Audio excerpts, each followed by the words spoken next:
Welcome back, guys. We are here in polymorphism in Python lecture.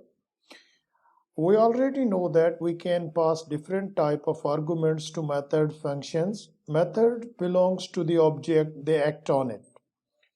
Python supports polymorphic behavior as in which different object classes can share the same method name and methods can be called from the same place by with the variety of different objects. Let's see the example of the cat and dog as we have already written the cat function. So here is the speak method which lies into the cat class and speak method into the dog class as well. But it is returning the name with the says mew and says bark. So here we are creating the instances for cat class and the dog class and printing the calling the with these instances the method. So it will respectively call the corresponding class functions automatically. So if we see here Lucy says mew and Bella says bark, it means that this Bella.speak and Lucy.speak, they are calling their own functions the speak. And here we can see cat class and dog class both as speak methods. When called, each object's method returns the unique result as per the object. So another polymorphic behavior by for loop for pet and Lucy and Bella and pet.speak. If we see here, they will be the correspondingly call their own speak methods. And another polymorphic behavior by function. Suppose we have a function with the pet speak and passing the pet as a argument parameter and pet.speak. So here we have created the two instances above, the Lucy and the Bella for cat and the dog classes. So here we are passing the Lucy and Bella one by one as a pet to this function. So when we call this, then it again call their own speak function and show the results here.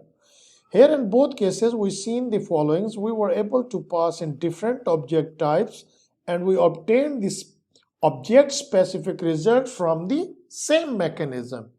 So I think you got it, how nice it is. Let's see more broader picture of this polymorphic behavior with the animal class example.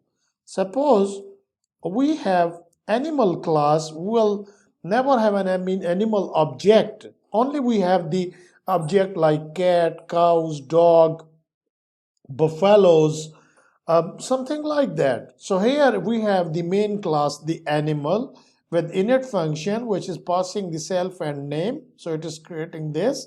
And there is a speak function that is the abstract method defined by conventions only. We can say it as the abstract class as well because we cannot instantiate it, but we can inherit it, the other classes from it. So this is also called the abstract class example as well. So let's see, like this is common practice to use the abstract classes and inheritance. Abstract class is one of the never expect to be the instantiated, but we will later cover with another example the abstract class as well. So here as I shown you here, these are the two methods. This is the speak self, raise not implemented error, subclass must instantiate it to implement the abstract method here. So here the class cat, we are inherited from the animal and we just override this method speak and pass this self.name says mew. And here the dog, and we inherited from the animal.